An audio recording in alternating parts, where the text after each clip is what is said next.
In this video, we will talk about Kamohelo Mokotjo'S failed move to Kaizer Chiefs. We'll also talk about the thing that he said that is not only a reflection of how Chiefs actually plays on the field of play, but also how things happen with regards to management at Kaizer Chiefs. Hello and welcome to Khosi Nation Fan TV. I am Pelo, I am your host. This is where fans meet and talk about Kaizer Chiefs. Khosi Football Club. And yes, Kamohelo Mokotjo talked about Uguti why he didn't sign for Kaizer Chiefs. And as much as he was trying to hide the real reason why Chiefs said no to him, he did reveal some things which are actually the reason why Chiefs won't be signing a player like Wandile Chale as well. So the one thing that he did manage to mention is the fact that the injury was a problem and it was a factor with regards to Chiefs deciding to sign him. And also you will see why this is also a factor with Uchale, because Kwayena in recent seasons he's had some issues with injuries. And I know, of course, some people will say, Panpilo, you cannot say Uchala ganga sign for Chiefs. You cannot say Mokotjo cannot sign for Chiefs because of injuries. He's a quality player, so Chiefs should sign him. But then those are the same people who are going to sit here and say, oh, Upiliati should be released by Chiefs because Upiliati is always injured. Yabogu to have double standards, Kwatina. So maybe those are the things that we need to address. Because if we're being honest, it's easy right now because I was watching the final yesterday and Mokotjo really had a good game yesterday. I was like, wow, Mokotjo is really good. I've watched him play for Bafana, but yesterday, Gui final, he just showed and he took it to the next gear, because even in the games that he's played against Chiefs this season, the game that he played against Chiefs, I didn't see much of him. But in the game against the Pirates, you could see even a range of passing. This is the Mokotjo that we used to see Bafana. So it's easy now for people to say Chiefs did not sign Mokotjo and they missed out. But if we had signed Mokotjo and then he started getting injuries, which actually hurt his career in the first place abroad, then he comes back to SA, the same thing happens with Chiefs. People would have been complaining again, you're signing older players who get injured all the time. Look at Karma. Because also remember, if Mokotjo had been signed, he was going to be on a decent salary, right? Now we are going to have Mokotjo with a big salary and sitting on the bench. Karma with a huge salary, also sitting on a bench. Kune's huge salary, sitting on the bench. I'm an injury foot. So you see, all these things, it's easy to look at them right now and say, the team did not do a good job. But in actual fact, there are things that make sense in this thing.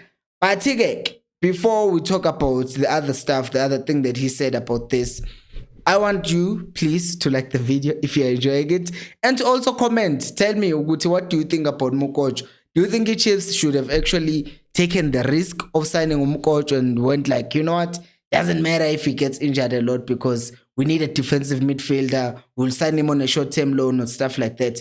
My comments, I'm looking forward to reading them, because I read my comments and some of them I don't respond to them because I publish videos every day, but I read some of them and then you'll hear me respond to them even in videos. So let's talk about the other thing that Mokotjo did say about the Chiefs after he had been signed by Isekukune United, and it's this.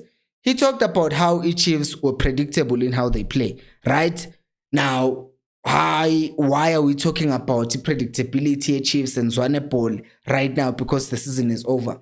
It's because I don't think that only applies to Kaizer Chiefs and how they play on match day. I know Mokotjo was referring to Chiefs and how they play during games.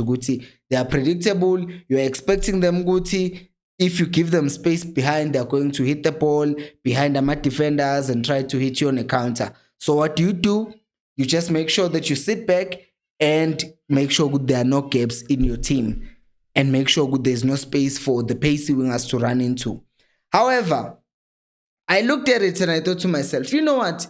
What happens actually on the field of play is also a reflection of what happens with boardroom, of what happens in all the other areas of Kaizer Chiefs. Right now, everyone is looking at the Chiefs and what is going to happen in the transfer window. There are two things that were already I'm saying two things right now. There are few things that we're already sure of right now. The first one is that the Chiefs are most likely to chip out and still try to find the cheapest deal possible and not necessarily invest in quality. What am I talking about? Few days ago, I was talking about Uguti Chiefs were now linked with signing umdlali Richards Bay, Talane. Why am I forgetting his surname? But the thing is, Chiefs were in a position whereby they know Uguti they don't Upalane. They were not in a position Yoguti they should chip out because it's a defensive midfield position. We started a season without a defensive midfielder last season. We continued and forced the things and then eventually played Duplom in that position. But everyone knew Ugut, if Chiefs are not finding a cheap enough deal, they are not going to sign a player. And that brings a lot of problems because now it means the Chiefs are more concerned about how much they spend rather than how much quality we have. Because if you think more about the quality of the players that you have, then sometimes you will have to make some sacrifices and say, you know what, we have to spend this much money because we are trying to compete with Chiefs and Pirates. People are talking about how Pirates did not need to rebuild because they are a big team. I know big teams, usually you are expected to hit the ground running. Iskatsoma, builder, Seiko. But look at what they do, those big teams. Now it's a Pirate. Team, quality player. You look at Osaleng coming up, quality player. You look at all these other players that they brought, Erasmus, quality players.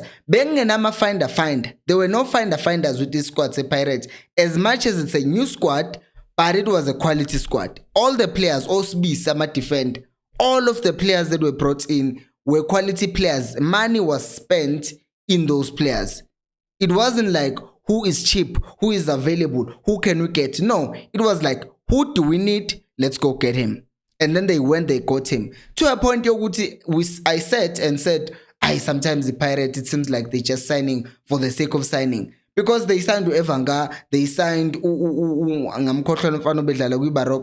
but see, they were signing all these strikers that the Chiefs were at some point looking to sign. But they signed all of those strikers, they brought them all together, and then they've seen which one works, which one doesn't work. Even Erasmus, when they saw good things were not working with the strikers that they initially brought on, then they brought more strikers in because they were like, you know what, we are not happy with what we have. So his squad say Pirate was strong enough, and then the coaches were there. They saw, we're still not scoring goals. Let's get a striker coach. So if Pirates are willing to spend money, if Sundowns are willing to spend the money, but Chiefs are looking for the cheapest deal possible. And if they don't find the cheapest deal possible, they're not going to do anything. And because of that, that is why we're 8 years later and we have not signed anything. And it's predictable. We know Guti we are chipping out. We know Guti we are going to go after Abu Palane, not because they are quality enough to play for Chiefs. They